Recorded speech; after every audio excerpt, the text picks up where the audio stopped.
అభినందించడం జరిగింది. కారణం ఏంటంటే సుమారుగా 1700 రూపాయలు వాళ్ళకి ఒక్కొక్క నెల ఛార్జీలు ఉన్నప్పుడు వాళ్ళందరూ కూడా మధ్యతరగతి పేద కుటుంబాల నుంచి వచ్చిన ఉద్యోగస్తుల కుటుంబాలు వాళ్ళు ఇబ్బంది పడుతున్నారని చెప్పినప్పుడు మేము కలెక్టర్ గారితో, ఎమ్మెల్యే శ్రీధర్ రెడ్డి గారితో అందరితో కూడా మాట్లాడి ఈ విషయాన్ని మా డిప్యూటీఓ మేడం, మా డిఎంలు అందరం కలిసి కూడా మా ద్వారకా తిరుమలరావు మా ఎండి గారికి, మా అప్పలరాజు గారికి, ఈడీ గారికి, మా ఈడీ నాగేంద్ర గారికి వీళ్ళందరితో మాట్లాడి దాన్ని పూర్తి స్థాయిలో తగ్గించి ఇవాళ 14 సంవత్సరాల లోపలైతే ఫ్రీ, మిగతా వాళ్ళకి 400 రూపాయల లెక్కన చేయడం అనేటువంటిది వాళ్ళందరి యొక్క సహకారం జరిగింది.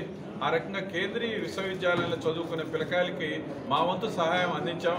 ఆ రకంగా పేరెంట్స్ వచ్చి మమ్మల్ని అభినందించడానికి వారికి కూడా ధన్యవాదాలు తెలియజేస్తూ ఇది మా డ్యూటీ. ఎందుకంటే మా కేంద్రీయ విశ్వవిద్యాలయం, మా పిల్లలు, వాళ్ళకి ఇవ్వాల్సినటువంటి సౌకర్యాలు ఖచ్చితంగా ప్రభుత్వం ద్వారా, కూటమి ప్రభుత్వం ద్వారా కూడా మేము అందిస్తామని ఆర్టీసీ అధికారులుగా మేమంతా మా వాళ్ళందరూ కూడా మంచి మనసు చేసుకొని ఈ కార్యక్రమాన్ని విజయవంతం చేసినందుకు మా అధికారులందరికీ కూడా ధన్యవాదాలు తెలియజేస్తాం.